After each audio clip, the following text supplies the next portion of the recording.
Everybody, welcome today to our edition of Format Thesis 2021 SCI-Arc, the theme being archives. It's my pleasure to introduce Mimi Zeiger as our presenter today. I think it is a truism to say that Mimi is prolific.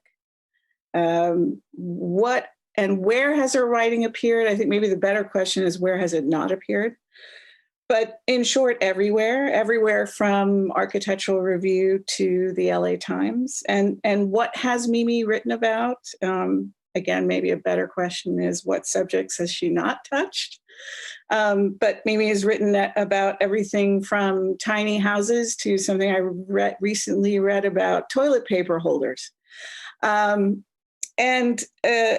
She defines herself in an interesting way, which is, she says, I'm a critic, I'm an editor, I'm a curator, I'm an instigator, and I'm particularly pleased that the critic word is the first word that's foregrounded, because I think more than any other time, maybe, the role of critics and people like Mimi and the work that she does is super important to helping us situate ourselves in a very complicated world. And I think her writings on her adopted city, I think she's not an LA native, from what I understand.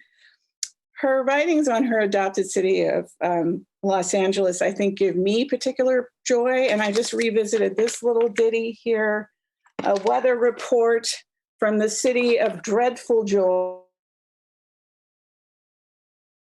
Give you a sense, if you haven't had the pleasure of reading Mimi's words, which I encourage you to do. Here's a little taste. Only the Eameses were happy.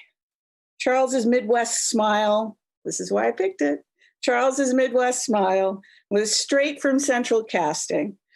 Roy, a Sacramento daughter tucked in pinafore, was filled to the brim with gold rush enthusiasm for Los Angeles, modernism, and everyday things of the world. What is a fiberglass shell chair, especially in bright yellow, if not a belief in progress, democracy, technology, and the sunny potential of design? Everyone else was miserable. So very, very happy to have Mimi join us today. And how lucky are we that SCI-Arc has Mimi as a critic, as an educator, as someone in the mix. How lucky are we? So Mimi, please take it away. Thanks, Yasmin. What a great intro. Yes, it is a sunny and beautiful day here in Pasadena. And I am pretty optimistic that this will go well if the Pasadena municipal tree trimming crew doesn't completely overwhelm us with the sound of trimming trees during the course of this. But thanks to you and to Elena and Christy and John for the invitation to be here today. I'm excited to share some Midwestern work that I am doing right now. So let me go ahead and share my screen. Is everyone seeing New Middle City as archive? Looks good. So this is a project that I'm going to share with you today. It's a curatorial and research project that I've been working on for the last 18 months, and it opens to the public this August. It's called Exhibit Columbus, and the title of the exhibition is New Middles. So Elena suggested to me that this thesis lecture series is about ideas of archiving. So I want to talk about the city of Columbus, Indiana, smack in the middle, as a kind of archive of architectural thought that bridges between the past, the present, and the future. To do that, I want to start with a land acknowledgement. And I'm doing this in order to contextualize myself and this project within a longer and broader timeline and geography. So like I said, I'm zooming in from Pasadena today, and this is the land, and as well as the whole of Los Angeles, is the traditional territory of the Chumash, the Kish, and the Tongva. And what I'll be talking about today is Columbus, Indiana. It's a city that is named for Christopher Columbus in a state named for Indians. The land where it's located was ceded to the United States in 1818 through the Treaty of St. Mary's. And yet this is a place that's been a site of human activity for more than 12,000 years through the rich and vibrant cultures of the Adena, Hopewell, Cahokia, Shawnee, Miami, Kickapoo, and Delaware nations. And the languages and cultures and traditions of these nations continue to this day. Yasmin talked about my different hats that I wear. And I can think of myself as a critic and a curator, as well as an editor and an instigator. And I have the sort of multitude of titles because I've always found myself working at the boundaries of architecture. Those blurry edges where the discipline meets culture at large. And this is true even from when I was a student at SCI-Arc, where I founded an architecture zine. I was trying to sort of reach beyond sort of the idea of the discipline. This has always been a hugely productive territory for me. And those intersections between design and the public, between art and architecture, and criticism and curation, those are the middles and the nodes in the network. And here we see some middles. This is the middles of the agricultural circles in the Midwest. So here, this red dot is Columbus, Indiana. It's in the middle of the United States. This is an area that is sometimes left out of cultural discourse, not to mention the discipline. It's considered a flyover patchwork, but today I'd like to recenter this middle. This is the middle of the US. It's also the middle of our timeline, a present that owes much to history's long and or underrepresented as it does to any possible speculation on what tomorrow will bring. So this is New Middles. This is the graphic logo by Jeremiah Chu of Some All None.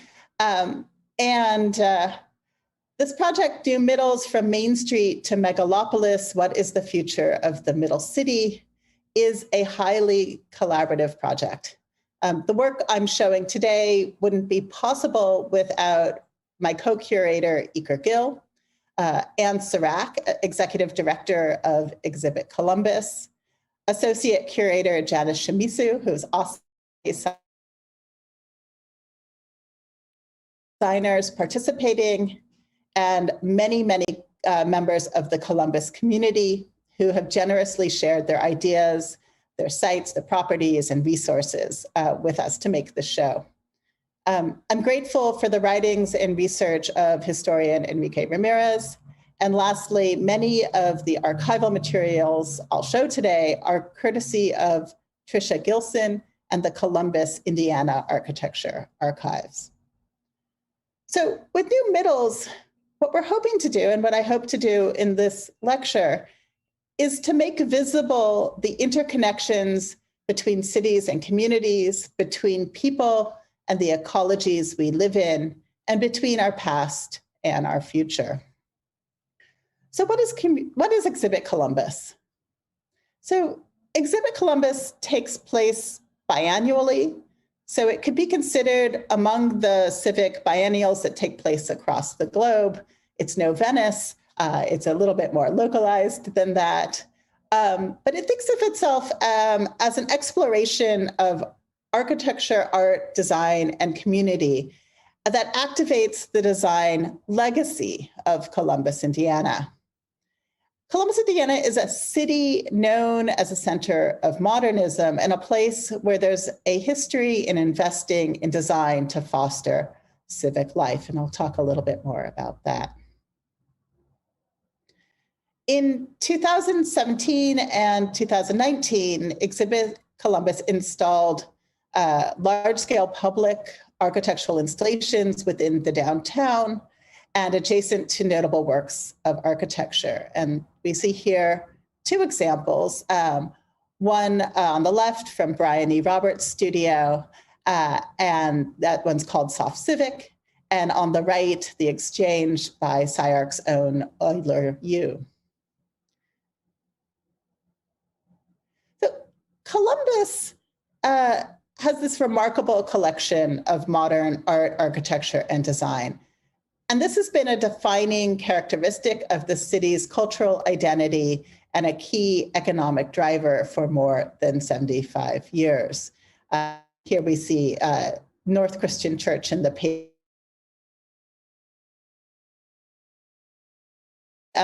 population of about 46,000 people, right? Like that's about a neighborhood of Los Angeles. Columbus is located in Bartholomew County. It's about 50 miles south of Indianapolis. And it features this crazy collection of signature modern and postmodern buildings by Eliel Saarinen, Eero Saarinen, Kevin Roche, Deborah Burke, Robert Venturi, and Denise Scott Brown, SOM, and many others. And Columbus's architectural archives were the result of a half-century worth of innovative public-private initiatives, which were spearheaded by community leaders, most notably the industrialist and art patron J. Irwin Miller, who lived between 1909 and 1904, and his wife Xenia Simmons Miller from about 1917 to 2008. The Millers were a driving force behind something called the Cummins Foundation Architecture Program. And this was established as a means to promote design excellence in Columbus. The architecture program began in earnest in 1957 when it supported the architect's fees for the design of Harry Weiss's Lillian Schmidt Elementary School. And since that time, the program has continued as the main force behind many of the public institutional buildings in Columbus. Here we see the Irwin Union Bank by Eero Saarinen from 1954, a project which is concurrently the Columbus, the Cummins Conference Center, and is sort of continuing to be maintained. And here's another shot of the interior from when it was still a bank. So you can tell that there's this sort of amazing density of sort of really high quality architecture within a pretty small footprint. But you have to ask, like, what is the future of this place? You know, who is the future of this place? This is a quote from J. Irwin Miller. He gave this in 1964 at the dedication of the College of Architecture at Ball State University, which is not so far away from Columbus. And he said, design at its best is an exercise in honesty and imagination, not in prettiness. So it is that in an age when product claims seem not believable, when leaders seem not credible, when in every statement we must seek meaning within meaning, the visual presence of honest, sensitive, imaginative designs in things great and small reminds us for the capacity of truthfulness and creativity with which each of us is endowed at birth and over which the years in each of us become. This quote really has resonated with me. It feels extremely Iker and I and the whole Exhibit Columbus team have been thinking about this theme, new middles, for over a year. And this has been a year, as we all know, it's been devastated by pandemic losses and one marked by uprisings and protest as we recognize systemic racism and the need for societal change. And this past year has made me think about this exhibition and symposium as a very small step towards decolonizing the modernist history of Columbus. This 2020-2021 cycle is a chance for the city to think about its future through design, design illuminates meaning. This is what Miller's remark suggests. And it does so through creativity and imagination. And those are the things we need right now. And Yasmin referenced some of my critical writings, and the idea of thinking about a social project through a kind of design speculation is something that has been central to my work, both criticism and curation over the last few years. Design is a tool that makes visible things, systems, ideas that can't be seen. And the participants that we've commissioned work from have embraced this brief and have taken the ideas that Iker and I have sort of brought to them farther and in directions greater than we could imagine. And I'll show you some of those as we move through the lecture. But I've really become I really started to believe that this idea of unpacking the archive, this idea of making things visible, of pointing a finger, right? This is a kind of resistance. And it seems especially important right now to sort of rummage through that archive and sort of bring things back into the light. So questions of futurity underpin New Middles. So Columbus is often hailed as a modernist mecca, a tourist destination for architecture fans. And while this is true, it can also sometimes feel like it's been frozen in amber, that this hardening and marketing of this mid-century image comes with some baggage. Namely, that the trajectory of the future is always better. It's always about a sense of betterment. And while we can see in this diagram from design futurist Julian Bleecker, which my students from last fall might remember, it's this kind of steady rise forward towards betterment. It's optimistic and it underpins much of Western culture as a way forward, but also by default, it devalues what came before as, frankly, less better. Instead, I prefer this diagram from the collective Black quantum futurism, which suggests a nonlinear future of the future. And we can see here that these arrows backwards and forwards to the past, the immediate past, the present, the immediate future, and that they're interlinked. This is a kind of nonlinear or spiral-shaped future. And the nonlinear or spiral-shaped future is also a diagram which is very common within Indigenous cultures. So I want to maybe hold this kind of concept of the nonlinear futurity as a kind of model that we might be practicing today.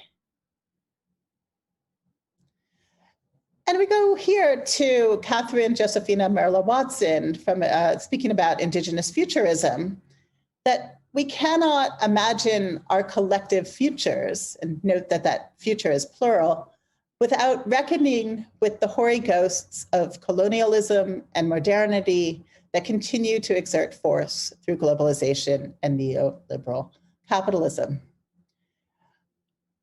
You know, for Indigenous tribes, the arrival of Christopher Columbus in the New World in 1492 is not a point of celebration, clearly. In fact, it's often seen as the beginning of the apocalypse through colonization.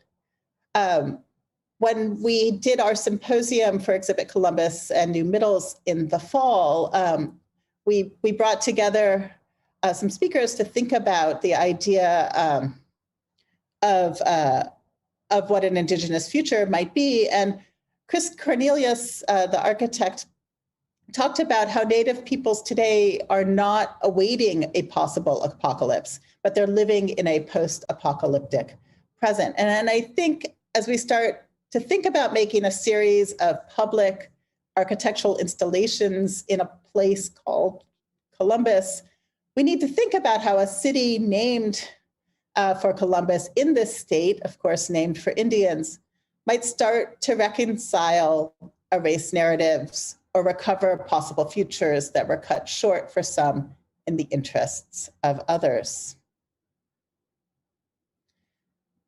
So in thinking of that, artists and architects Jennifer Newsom and Tom Carruthers of Dream the Combine are based in Minneapolis. They're also one of the 5 Miller Prize recipients who'll be showing work as part of Exhibit Columbus.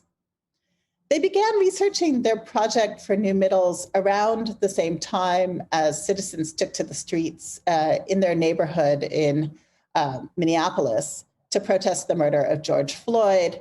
And the summer uprisings brought a needed critique as well as toppling of colonialist and Confederate monuments.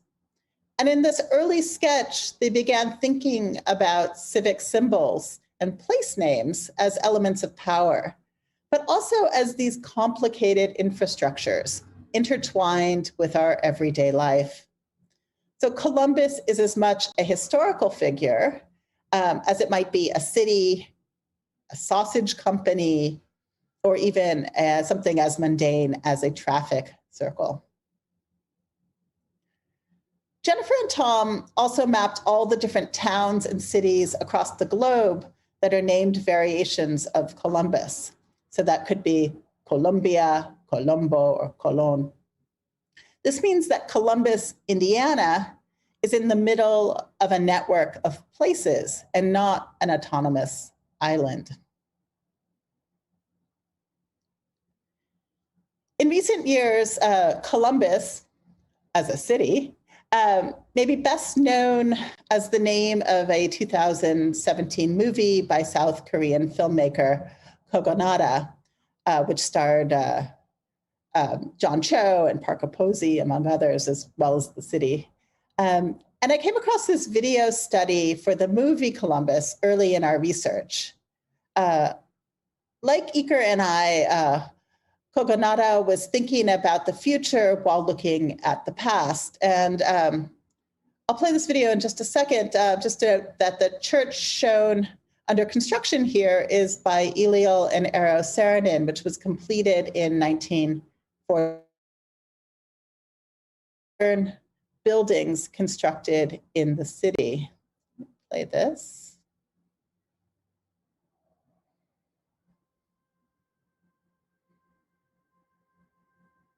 He asks me if I know anything about a time capsule placed inside the cornerstone of the church. There were letters from children sent to the future, he says, to the year 2441. I tell him I don't, but I can check. Inside. Wouldn't that defeat the purpose? I ask. He tells me that he's looking for answers. How Columbus became the Columbus of architects and artists. Not just how, but why and when.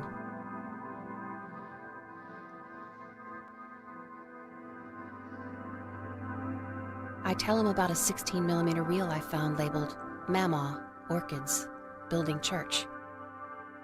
The church? He asks. I think so, I reply.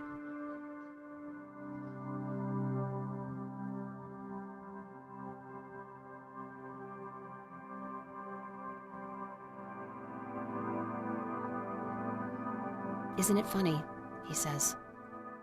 They don't know, not yet.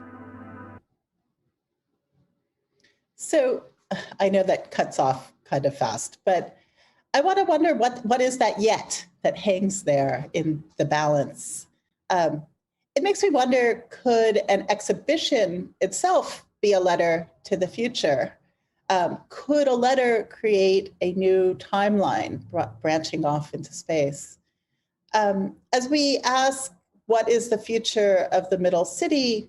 Can we do so with a belief that design contributes to not only sort of social progress, but to ecological and social justice?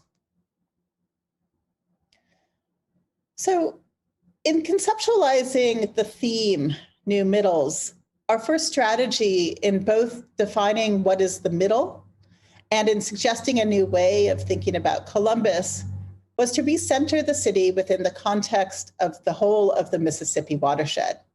So that rather than only celebrating this place as extraordinary, which it is, our hope was to suggest the ways that maybe it was less extraordinary, the ways that it was similar and that was connected and connects to places all up and down the watershed. In his essay, Confluences, Convergence, and Commons, Enrique Ramirez describes the Mississippi, writing, the Anishinaabe people called it Mesipi, or Mez-Z-C-P-B, a word seemingly meant to capture the essence of this river system curving and bending ever southward, becoming a network of channels radiating like capillaries along a watery hand. And it's that network that we're so sort of entranced by. And here we see it, courtesy of NASA's Scientific Visualization Studio. So New Middles explores this future of the center of the United States and the regions connected by the Mississippi watershed. And we do so not thinking about this, not even as the Midwest or by different states, but as a whole ecology, that it becomes connected beyond political borders, and that, putting together the show in the middle of the pandemic, but also in the middle of an election cycle, made it really important to begin to think about the connections and crossings that are embedded in the watershed rather than thinking about red states and blue states. So James Corner, in his essay, The Agency of Mapping, writes, milieu is a French term that means surroundings, medium, and middle. And milieu has neither beginning nor end, but is surrounded by other middles in a field of connections, relationships, extensions, and potentials. And it's that last part, right? This idea of connections, relationships, extensions, and potentials that I think is really key to understanding how we're framing this exhibition. And here, Corner talks about it, but it's also something that we see here in one of the meander maps or two of the meander maps from Harold Fisk from 1944. Middle cities are connected by this watershed, right? It's from north to south, from the Canadian border all the way to the Gulf, and from east to west, from the Appalachia to the plains. And those other middles, right? This idea that there are many centers, and I like to think that these centers hold many possible timelines, many futures. And we like this definition of the middle because it connects Columbus to a network of towns and cities that share similar concerns about the future. Those are social or economic or ecological.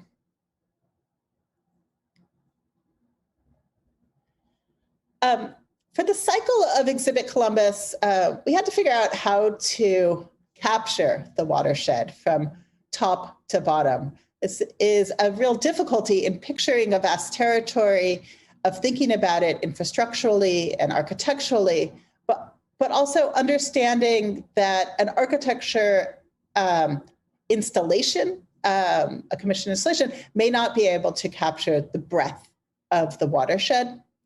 But we still wanted to think about what are the architectures of the watershed. So we commissioned two photographers to capture this territory.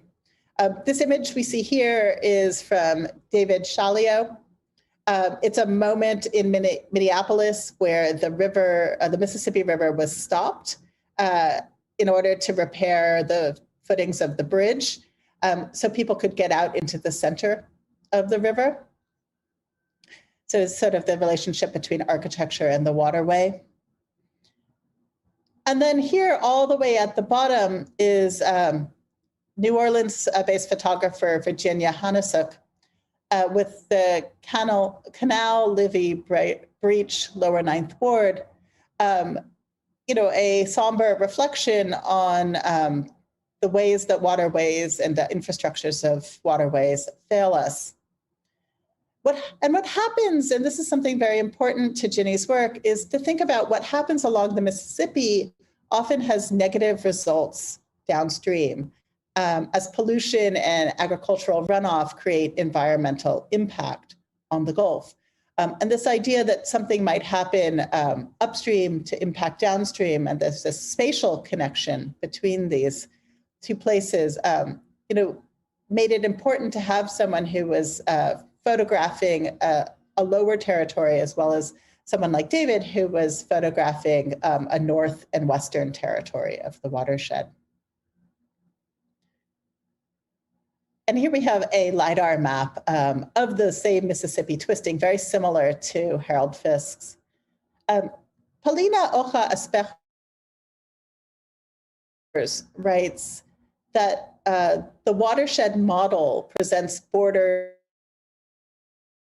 limits of communities, but as the interconnected edges of complex wholes, edges where institutions, peoples, animals, plants, and objects create unique combinations. And let's think about that. This is not just about how places are connected to each other, but how they're connected to their ecologies that they're living in or placed in.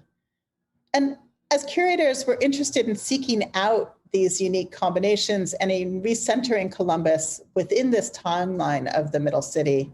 And that means stretching backwards to include indigenous settlements that predate Columbus's namesake arrival in North America, and also pushing forward. It happens to be the bicentennial year for Columbus.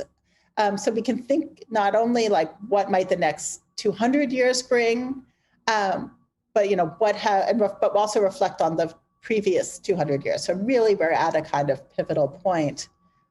And wonder about how the twists and turns of this region's history might impact the future. So what is the middle? And what is the Middle City? The Middle City goes beyond geography. It can be Midwest, it can be mid-sized, it can be Middle American. But with our own sort of moment, it makes clear like middle is not average, and it's certainly not neutral. Middle is very much its own condition, especially in relationship to changing demographics, to technology, mobility, climate change, health crises, and the way that cities are trying to address past and present injustice. The Midwest and the middle, is really seeing all of these elements come to the fore in the way that maybe the coastal cities had seen in other times, and are beginning, are sort of impacted in just in similar yet different ways. So we're interested in how Columbus is also home to many 20th century archetypes. So those very sort of special buildings are also sort of the building blocks of what make up a city, whether those are religious and secular or civic or private. They could be a main street or a bank, a post office, a park, a library, a church, a school. I'll show you a project that is a drive-in a second. And these are, these are great sort of archetypal projects, but also spaces need to evolve to meet the 21st century and the demands that this current moment sort of poses. So these are, difficult but important questions to ask, to try to answer, like, how might this space evolve? But we've asked 13 teams of designers to tackle them.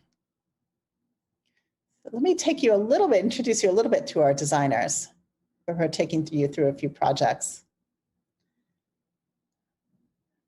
So there's two different categories of designers that the designers are all in a big category, but we've sort of given two different kinds of installations. First is the J. Irwin and Zini S. Miller Prize. And this is a group of 5 teams that were chosen to create large-scale site-specific installations that respond to the New Middles theme and specific architectural sites. They include Dream the Combine from Minneapolis, Ecosistema Urbano from Miami and Madrid, Future Firm from Chicago, Oleken Jafeas from Brooklyn, Sam Jacobs Studio from London. And here we have on the left, Sam Jacobs Studio's multi-part installation entitled Alternative Instruments, which is along Washington Street, the main street of Columbus, Indiana. And it merges ideas of European modernism with Thomas More's foundational 1516 novel, Utopia. And his project draws from 19th century utopian communities, roadside Americana signage, and the work of Venturi Scott Brown to create these kind of Foley-esque images. And here we have Robert Indiana's classic sign that spells out love here in the language of Utopia from Thomas More's novel.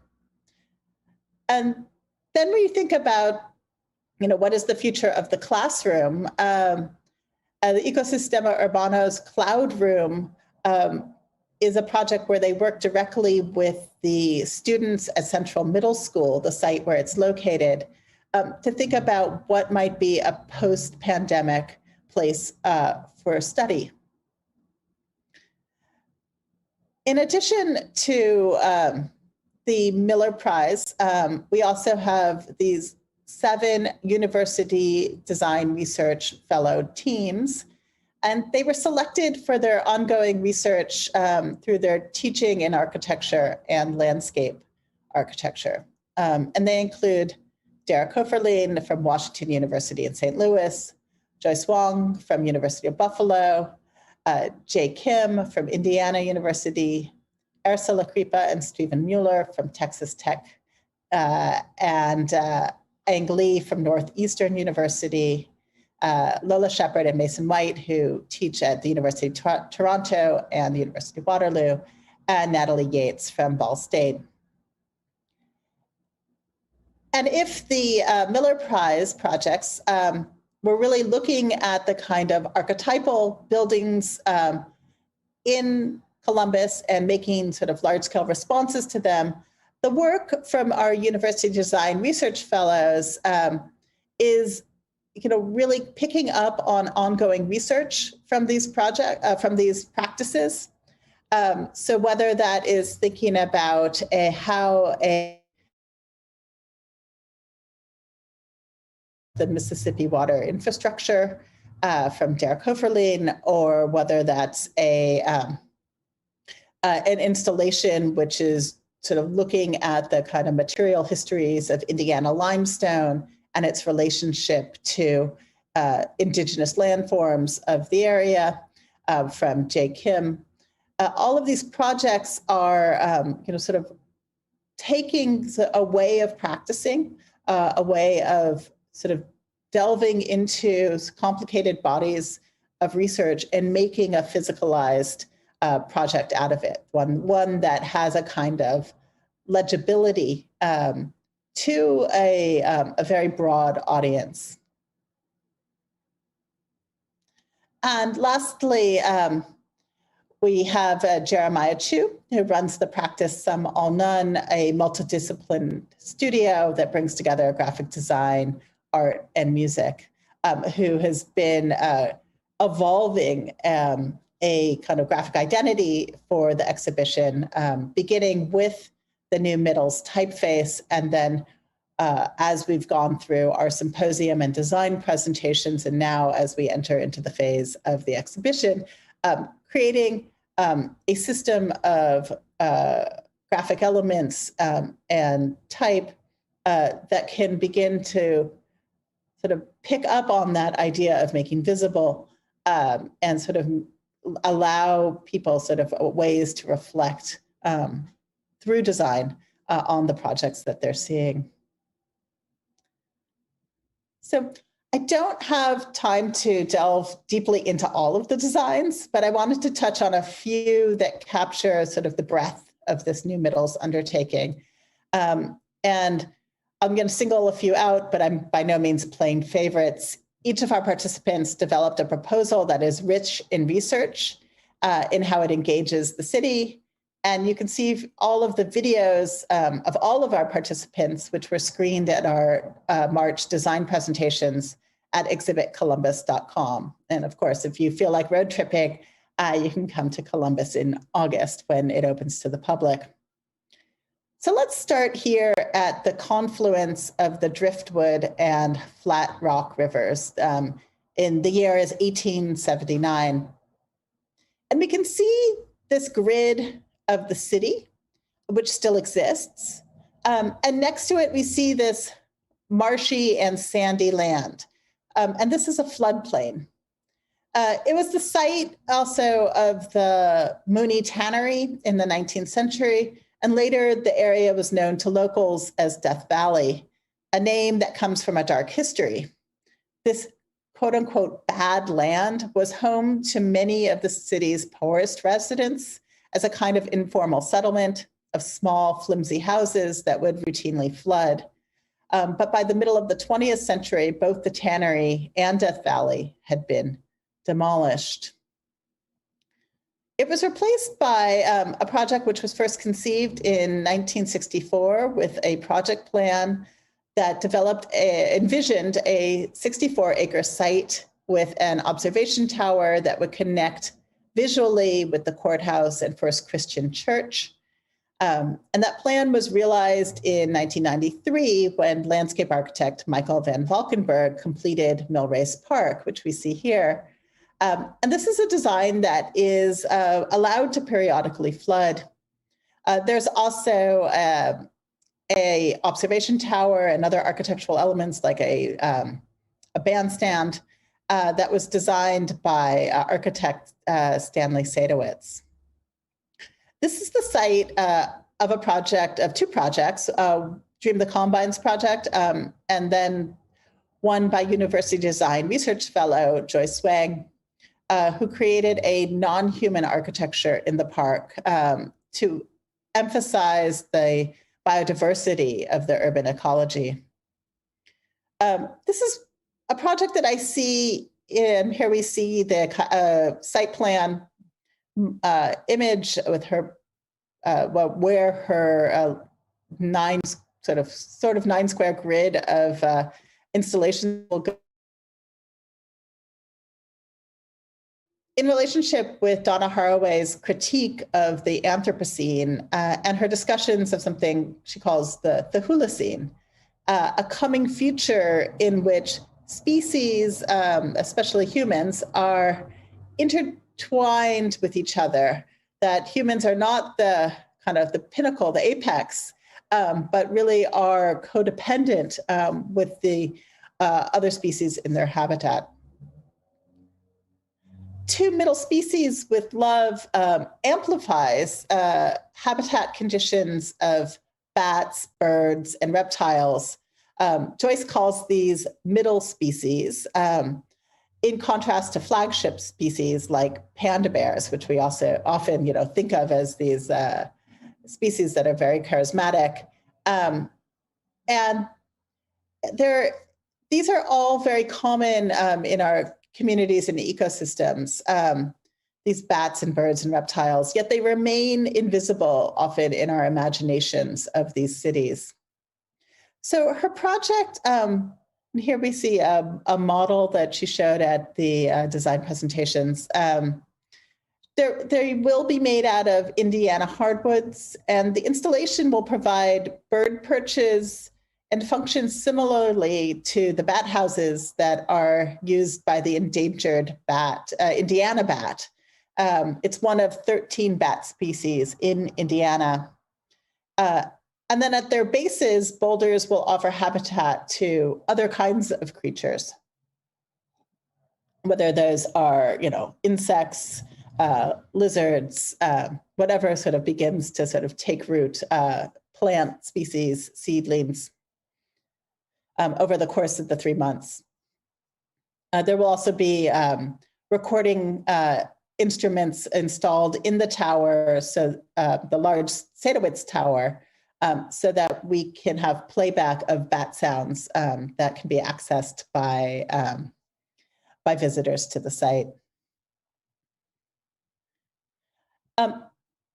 Another project, or two projects are located at the Commons in the center of downtown. We see the old Commons. This is not the building that stands in Columbus today, but it is a building from 1973 designed by Cesar Pelle and Norma Merrick Sklarek of Gruen Architects Associates. In its heyday, it housed a shopping mall and multi-level public space. And in 1994, it played host to the Pritzker Prize ceremony. And yet it was demolished in 2008. And half of the building was replaced by Cotter Kim and Associates as part of a larger downtown redevelopment project. And here we can see the project by Gruen and the kind of floor plan and the kind of activated urban space that would take place. Sorry, there goes the trees out here, and the way that that an architecture hopes to sort of capture activity. The other half of the project, so that part that I just showed you was demolished, but the other end of the building, which used to be a Sears, remains intact, surprisingly. And it's now used as office space for Cummins, which is a company best known for producing diesel engines and also the city's largest manufacturer.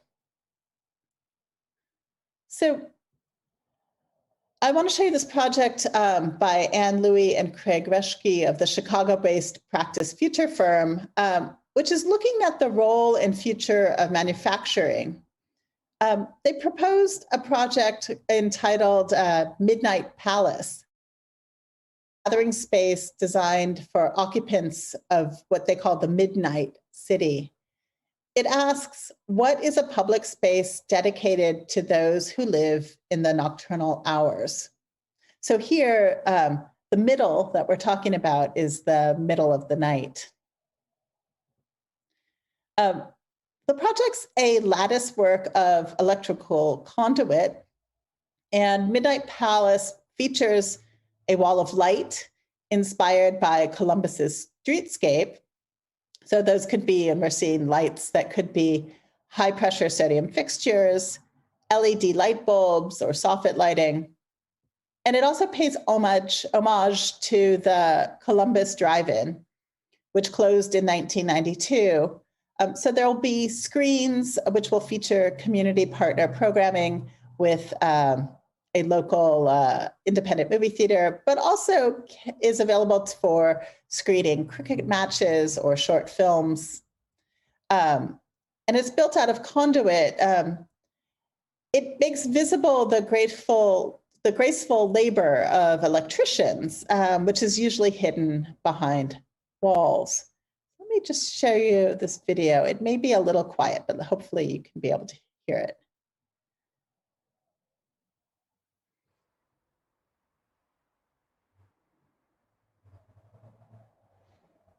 Welcome to the Midnight City. The Midnight City is located in exactly the same geographic place as daytime Columbus, Indiana.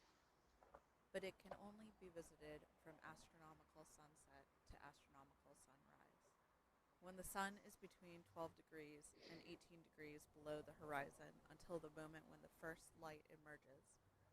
Night buildings replace the day buildings. They are almost exactly the same, but instead of their daytime colors, they are decorated by dining room lights and monochromatic hues. Every evening, the Midnight City emerges everywhere across Columbus, from east to west. Midnight streets replace the regular streets. Nighttime flowers bloom. Nocturnal creatures and insects emerge for their routines. The soft hum of streetlights grows in volume.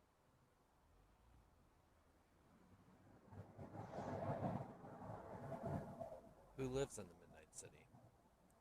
The Midnight City is a city of night owls. Here, 39% of the population works in manufacturing.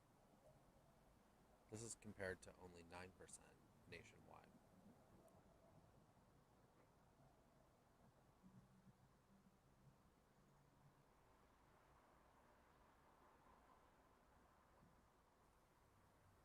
Many residents of the Midnight City are second and third shift workers. They work at one of the city's many plants, keeping the wheels turning 24 hours a day. Unlike those who live in the daytime city, second and third shift workers wake up at dusk and go to bed in the morning. Breakfast is sunset and dinner at sunrise.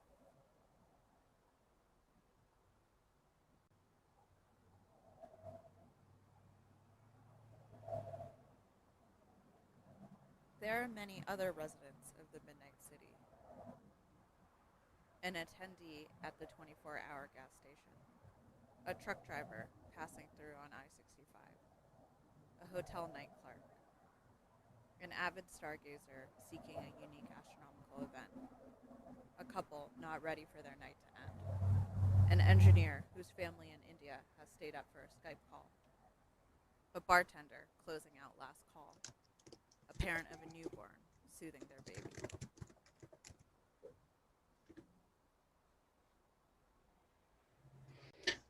Sorry that was a little bit low. Oh, keep going. However, many civic and amenity spaces only serve the daytime city. Midnight residents don't take the Columb bus, which stops at 8 p.m. They do not visit Noblet Park, which closes at sunset. They do not eat at Ramen Alley, Jill's Diner, or the Garage Pub and Grill. Those places are closed. Most of the Midnight City's popular locations are located along the highway and serve midnight travelers. These include 24-hour gas stations, restaurants, and stores like Walmart. How can we design for the Midnight City? What is a public space dedicated to those who live in the nocturnal hours? So sorry about the sound is a little low on that video, but I hope you were able to catch some of it. What I think is really important about this project is that this research and design suggests that 20th century ideas of public space and who uses public space are really out of sync with 21st century questions of labor, leisure, and urban amenities. And we should also think about those folks who do work the different shifts. It also becomes questions of class and race about who is being served by the city and who is doing the serving. So I think what's nice about this project is it's turning our understanding of time and with it, the idea of who is a user on its head. And so we think about the middle of the night rather than noon as sort of the middle of what we're designing for. And it gives us a whole different set of parameters. Oh, here it goes again. Here we go. So the last project I want to share is by Brooklyn-based designer Olalekan Jeffus, and it's located at the Cleo Rogers Memorial Library by IMPay, and here we see the big green large arch by the artist Henry Moore. Here we see a photo taken at a dedication ceremony on May 16th, 1971. Like that was really just over 50 years ago. And the library was built early in Pay's career across the street from First Christian Church. And Henry Moore's large arch frames Eliel Saarinen's church tower, which knits together the civic space with the more sacred. And the plaza where Pay is standing, and also where this project will be, the project from Lake will be located, is thought of within the community as the city's living room. So, this becomes a really discursive space, a space for sort of ideas to be played out. The library opened in 1969, and in his research, Lake discovered that an inaugural African art exhibit opened in January 1970, and it was part of Africa and Black and White America, a 2-month-long program developed by the city's Human Relations Commission. What's critical and surprising about this material is that it had been largely forgotten until he kind of dredged it from the archive. Tucked away, its import was buried under the image of the city as a destination for modernist architecture. But the city has had many different ways that it's been linking questions of society with questions of design. And the press releases we see here on the right could really echo our own condition, the questions that are going on in the United States today around race.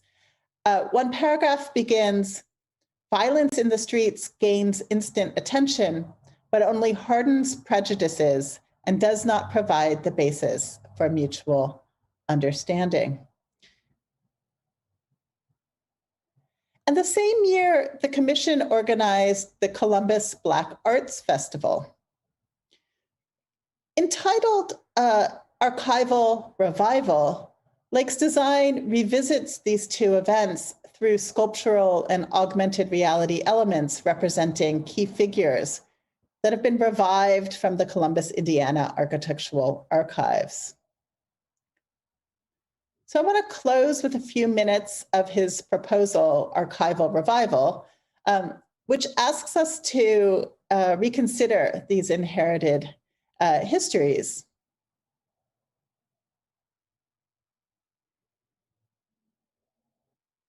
The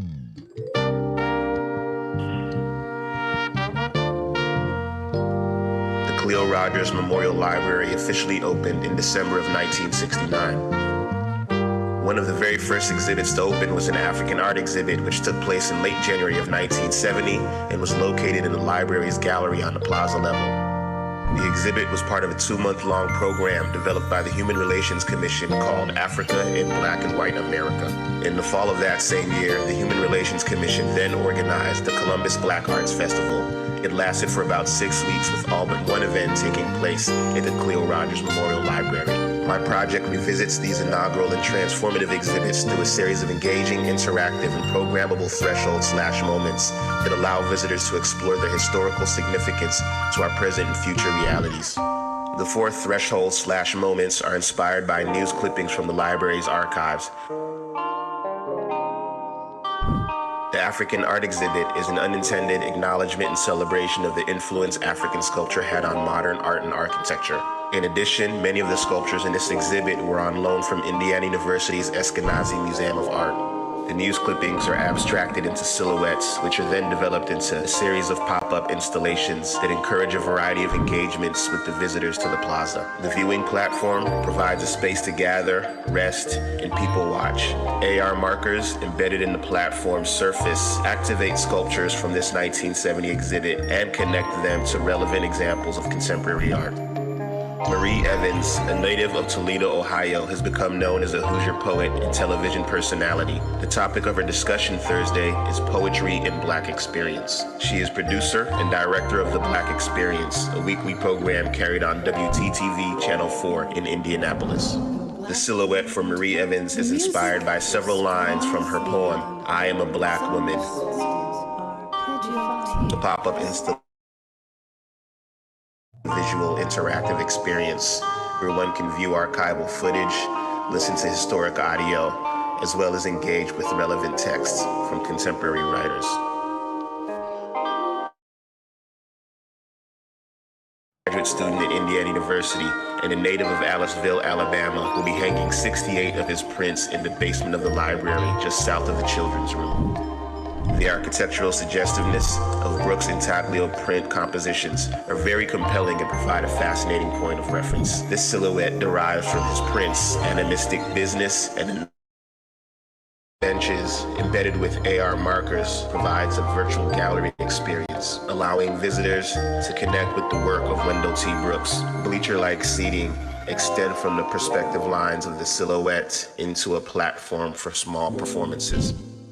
Felix Eboigbe, a native of Nigeria whose works are on exhibit at Cleo Rogers Memorial Library, carves a wood sculpture of a female figure at the library's artist-in-residence workshop. Mr. Eboigbe, who is on an art fellowship at Indiana University, is visiting Columbus this week and participating with a dozen other artists in the workshop. Felix served as an artist-in-residence and teacher at Indiana University for over a decade. He cites Henry Moore as an influence, yet prefers the medium of wood. The pop-up installation provides an informal threshold and entry into the plaza, also extending gallery. All right, a little bit of an abrupt ending there, but you can watch the whole of that video on the Exhibit Columbus website. So Lake's work is really best known for questions of Afro and solar punk futurism. And I think one of the works that he just came off view was part of reconstructions at MoMA and his work in the Venice Biennale at MoMA. So questions of how we think about the future or how we insert something into the timeline which might sort of reflect a new future is part of his practice. So in rescuing these programs and the artists from the solitude of the archive, Lake's work inspires a multiverse of futures for Columbus, which are drawn from Black creative practice and experience, and are stories that are largely erased from the dominant narrative. Lake, for instance, spent part of his teenage years in one town over from Columbus, Indiana, in Bloomington, Indiana. And so this is, in a way, kind of reconnecting his experiences back into our understanding of what is Columbus, Indiana. So, this part again.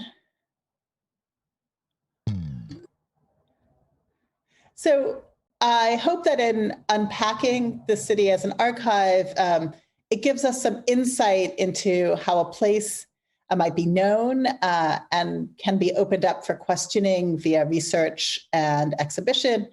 And then it also illuminates something that Pedro Gajardo talks about as a practice of critical curation, one that maybe combines or merges the poles of being a critic and being a curator. So with that, I will stop sharing and thank you, and we can open it up for questions.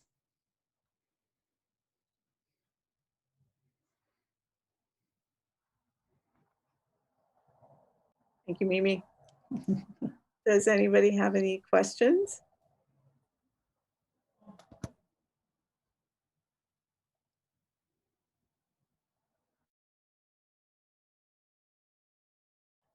I know I probably just exhausted you with all of that material. Thanks, Mimi. It's fantastic to hear about all of this, the backstory behind this exhibition, and I hope to be able to experience it.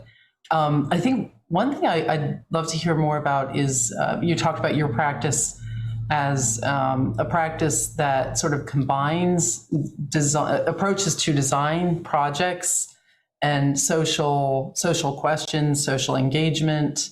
And then as you finished, you talked about the kind of critical curation. And I think it's really provocative that you are working with the archive in this exhibition as something that takes on a new life, just as demonstrated by Olalekan Jayefis's work, where voices from the archive that maybe we only have a photograph or a newspaper clipping, maybe we have a poem or a photograph, a painting, something of that nature. But then the way in which Olalekan's project brings that kind of into a new life and a new way of public engagement, and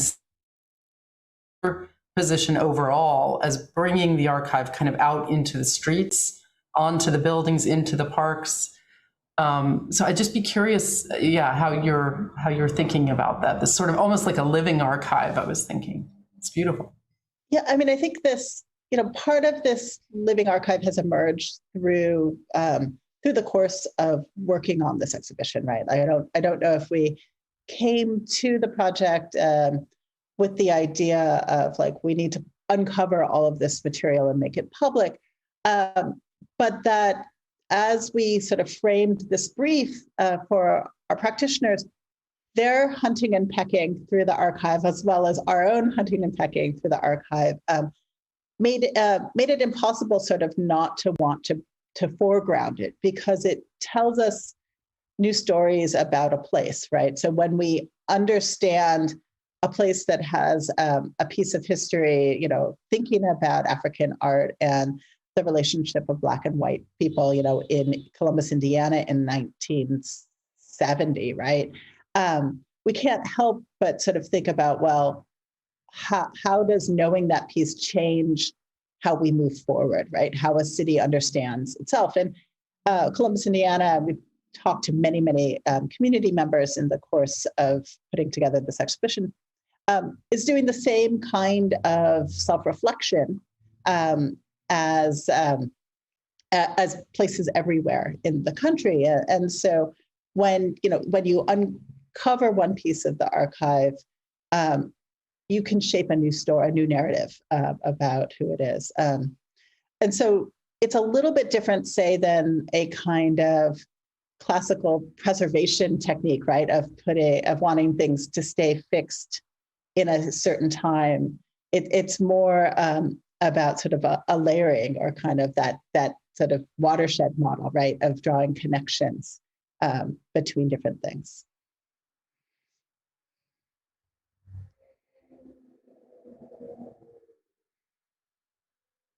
Any other questions? I'll ask one. Hi, Mimi. Hey, Nick. How can we best, I guess, I'm just thinking specifically about my thesis, where at the moment it's working on a site in the Navajo Nation, and how can it best not be seen as a colonialization project? And how, is that even possible in 2021? And if so, how best to do that?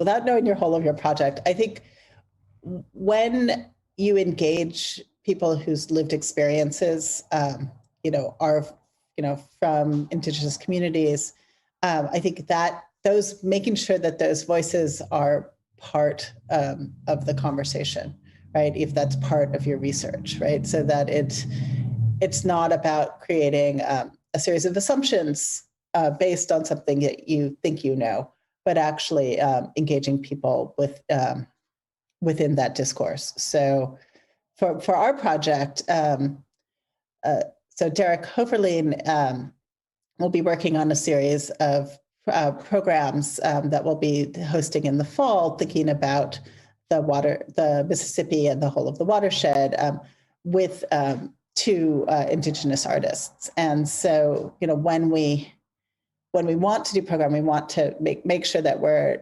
not suggesting a kind of top-down expertise, right? That we're kind of creating platforms for dialogue. So I don't know if that helps necessarily with the thesis project, but it suggests that there are maybe more voices that may need to come into conversation. Thanks. Thanks, Nick.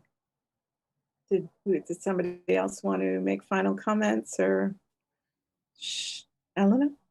Oh, I just wanted to thank Mimi for her time and her insight towards our graduate thesis class, and thank all the faculty and the students that are here and in our live stream platform. It's 3:11, so I think the students have to go back to their own instructor. So thank you, Mimi, for your generous intellectual engagement and the knowledge you shared with our students. And we're looking forward to seeing this live, or at least on Instagram Live, let's say. Yes, and maybe some of you can come join us in the Midwest in August. It's before school starts. So thank you so much, Ellen, Yasmin, Christy, John, all of the students. I see some familiar names in the audience today. So Thank you, Mimi. Thank you. Bye-bye. Bye. Thank you. Bye. Bye, everyone.